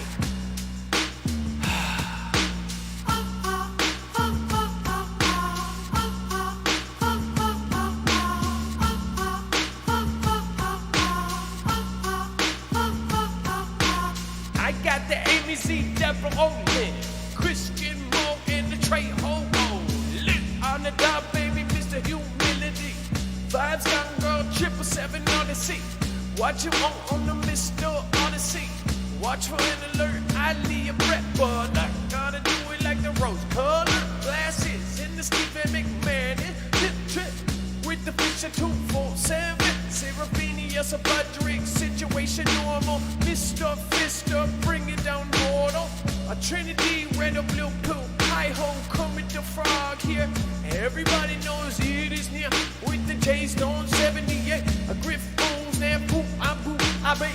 I bring it back like the world knows how did it kiss her. Deja vu, do 22. I gotta go down and I do it down now. Hydra Fly Girl, Casey Linda. With the LL Luna. Gemma 1, Miss Gemma Bear Claws. I say, ooh, ha. Ooh, they hate you now. Ooh, they hate you now. Ooh, they hate you now. Kids on the culture, like a vulture. Popping in, going down, now they wanna control ya. Hold up, hold your bridges and I'll set the bridges. I got to go back picking up, I do this not like an object. Oh, now you just a bunch of objects. Cause they wanna control you, put a chip in your head. Oh, they wanna control you till you're dead. Ooh, they hate you now. Ooh, they hate you now. Ooh, they hate you now. Billy on the Dean, Jamaica Daniels, Nature's Bounty Homestead, Barefoot Lassie. Bring it back down, that girl is so classy. Gem, Lord Andrew in Jamaica. Daniels, LOL, everybody hiker. Football, through the legs, going on the tiger. Tigers, like a tiger boss on that Netflix. City all in on the rat kicks. Oh, got the Nike on the bad kicks. Oh, now I got the CJ Blaze. Every day. Brown Recluse and Raquel R. Kelly Henson and Drewski farther than the Alexander R. Bring it back down in the driving car. Hey now, got the moon phase high. Hold down and the pussy high. So many shades of light. 50 shades of life, oh so bright.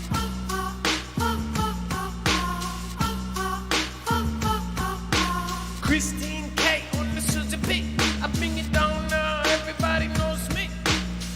Hey, on the Susie P. I get the tree, you can find squirrel 63. I get the tall drink of water in the beer love of 92,000 Miss Me feature. I got the woo now with the Holly Young medal. Everybody wanna take that battle. Back in the day when it was okay. On the tall drink of water in the holiday. Kiss it up is just don't work for me. Gotta be the one chatting G&G. G&G. Harry Balls in that tree. Hookers loves me.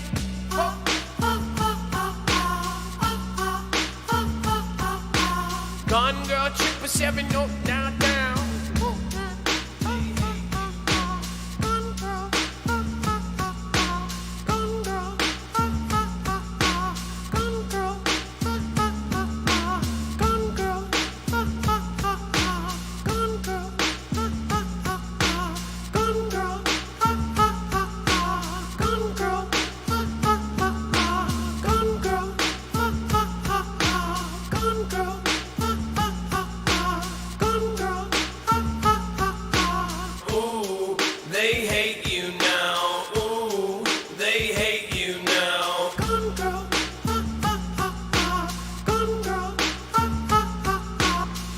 I just wanna see the Grand Caravan, hop into the Grand Caravan, on the road down to the water. Do what they do, they got her. Everybody do the ha-ha. Hello, goodbye. Hello, hello, goodbye. Hello, hello, goodbye. Hello, hello, goodbye. Susie on the beat, I see, I see. Susie on the beat, I see, I see. Susie on the beat, I see, I see. Susie on the beat, I see, I see. Susie on the beat, I see, I see. Susie on the beat, I see, I see. Susie on the beat, I see, I see. Susie on the beat, I see, I see. Susie on the beat, I see, I see. All right.